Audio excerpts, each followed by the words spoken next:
Supportive. Inclusion. Vital. Fundamental. Demanding. Limited. Devalued. On placement, we found that we have had to become much more familiar with the individual and specialist needs of all children in our classes, and we have had to become more independent and proactive in developing our own specialist knowledge and expertise. Therefore, it could be argued that the role of the Senko has become much more distributed in schools, and that as teachers, we are all becoming Senkos. Whilst some may see this as a problem, we view this as an opportunity.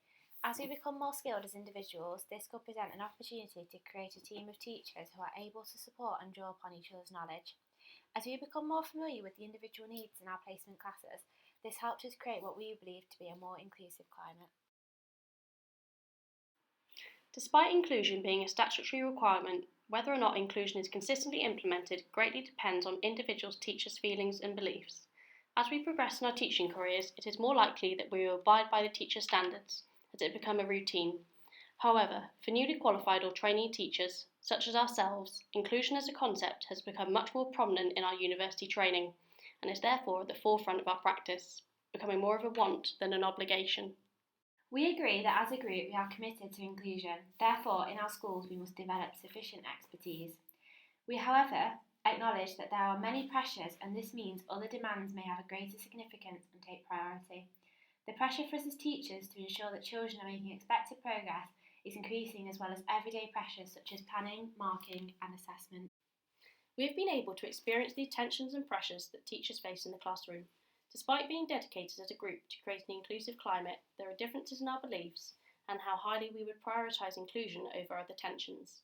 Whilst we believe inclusion is a good thing, we face a dilemma as we try to find a balance between inclusion, teaching, learning and progress.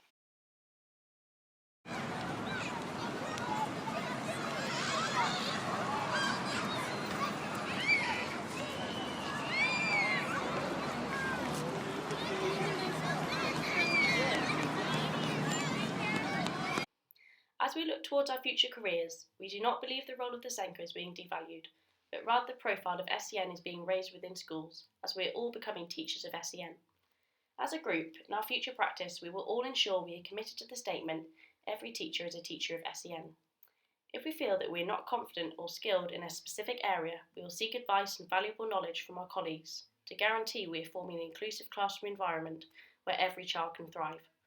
We understand the complexities we will face, but due to our values, we believe that if faced with the colleagues whose views differed to ours, while we would respect and consider their view, we would try to influence them with our own. As the concept of inclusion is driven by our own personal beliefs and values, when anticipating our future practice, we ultimately understand that there will be differing outcomes in the ways we negotiate the tensions of a primary classroom.